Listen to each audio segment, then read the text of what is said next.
Salam sejahtera Malaysia, denyut nadi suara rakyat bergema di channel ini.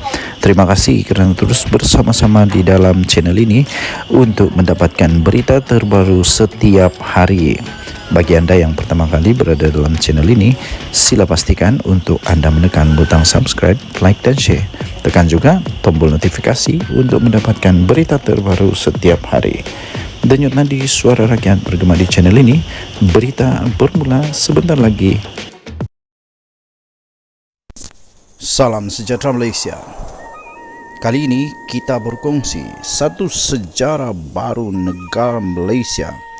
Buat kali pertamanya, nama-nama besar, jerung-jerung besar, naga-naga super besar, besar akhirnya disiasat oleh SPRM. Tahniah diucapkan kepada Datuk Seri Anwar Ibrahim, Perdana Menteri Malaysia, satu-satunya yang berani mengambil tindakan kepada jerung-jerung ini. Beliau sungguh-sungguh memerangi rasuah dengan integriti. Pentadbiran PM ke-10 yang berpaksikan kepada tata kelola dan memerangi rasuah telah mencipta rekod dalam siasatan terhadap tokoh-tokoh besar negara. Awas kau jerung, nanti kena goreng. Investigation untuk jerung-jerung ini.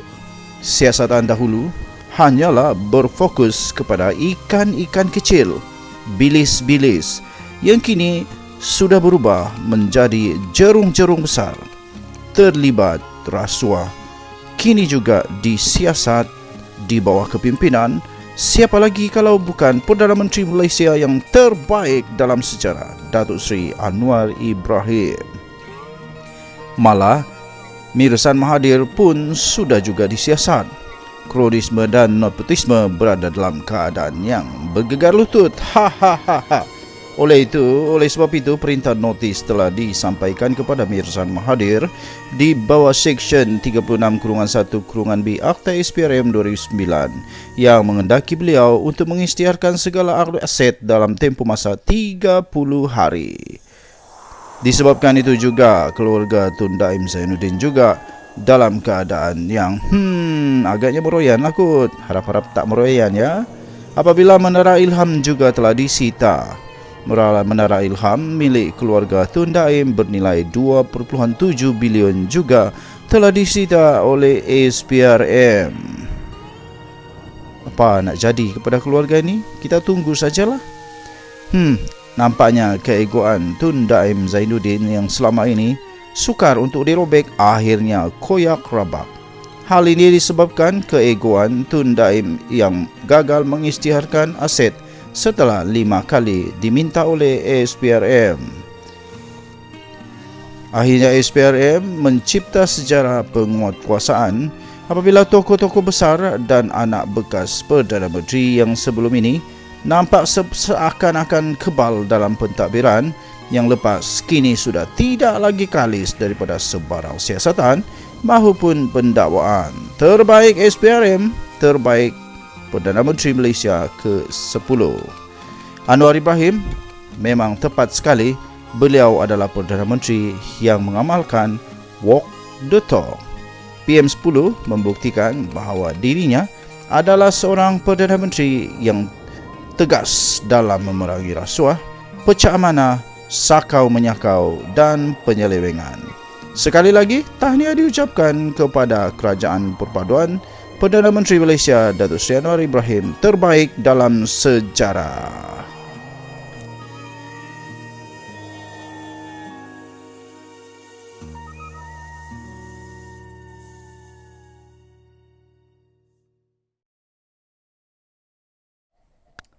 Salam sejahtera Malaysia, denyut nadi suara rakyat bergema di channel ini. Baru-baru ini muncul satu berita yang viral berkenaan dengan usaha untuk membebaskan Datuk Seri Najib Tun Razak, iaitu dengan mengumpul petition sebanyak 1 juta tanda tangan. Persoalan pertama yang muncul, adakah tanda tangan itu adalah asli? Adakah tanda tangan itu genuine? Adakah orang betul-betul ada 1 juta orang yang mengharapkan Datuk Seri Najib Tun Razak dibebaskan? benarkah, bolehkah ada 1 juta ahli UMNO bersetuju untuk Najib dibebaskan? Banyak persoalan boleh timbul, macam mana metod untuk kumpul tanda tangan itu. 1 juta orang tu bukan sedikit, ramai tu. Jadi ada satu artikel yang saya ingin kongsikan. Petition 1 juta tanda tangan kepada Agung. Harap-harap semua tanda tangan yang dikumpul adalah asli. Ditulis oleh sabudin.com, Sabudin Hussein di sabudin.com.net. Sebagai langkah susulan, selepas kecewa kerana Najib Razak tidak diberi pengampunan penuh, UMNO kini mengorak satu lagi langkah terbaru untuk mengumpul 1 juta tanda tangan di kalangan ahlinya di seluruh negara untuk dipersembahkan kepada Yang di-Pertuan Agong Sultan Ibrahim Sultan Iskandar. 1 juta tanda tangan yang bakal dipersembahkan itu adalah sebagai satu rayuan kepada Agong agar baginda sedia untuk menimbangkan semula keputusan daripada lembaga pengampunan itu sebelum ini dan menukarnya kepada pengampunan penuh. Arahan mengumpul tanda tangan itu diberikan Presiden UMNO oleh Ahmad Zahid Hamidi dalam perjumpaan dengan ketua-ketua UMNO bahagian yang diadakan pada petang semalam. Ini pada 5 hari bulan Februari punya artikel. Bermula hari ini, semua bahagian UMNO difahamkan sudah mula mengedarkan borang kepada ketua-ketua cawangan untuk mereka mengutip tanda tangan daripada ahli di cawangan masing-masing. Borang yang sudah ditandatangan itu dikatakan dikehendaki dikembalikan semula kepada semua pejabat UMNO bahagian sebelum 4.30 petang 8 Februari, iaitu hari ini. Sudah cukup dengar kata agak sukar. Bermakna usaha untuk mengumpul 1 juta tanda tangan itu hanya diberi tempoh masa selama 4 hari saja. Macam mana mau kumpul 1 juta tanda tangan 4 hari? Bolehkah dapat 1 juta tu? Harapnya jika benar berjadi kumpul 1 juta tanda tangan nanti, tanda tangan yang dikumpul dan bakal dipersembahkan kepada Agung itu adalah tanda tangan asli daripada nama-nama yang disenaraikan itu. Janganlah pula nama ahli saja yang disenaraikan, tapi mereka yang berkenan tidak pernah pun menurunkan tanda tangan. Maksudnya orang lain akan mungkin ketua cawangan saja yang menandatangani bagi pihak mana-mana nama yang disenaraikan itu. Jangan begitu ya, sebab semua tanda tangan itu hendaklah dipersembahkan kepada Agung, ketua negara yang kita semua wajib setia, tidak boleh derhaka dan tidak boleh berbuat dusta. Persoalan lain, wajarkah pengumpulan tanda tangan ini dilakukan? Apa dia punya implikasi? Apa kelebihan dia? Sebagai parti yang berada dalam kerajaan, kenapa UMNO bertindak seolah-olah mereka ini pembangkang?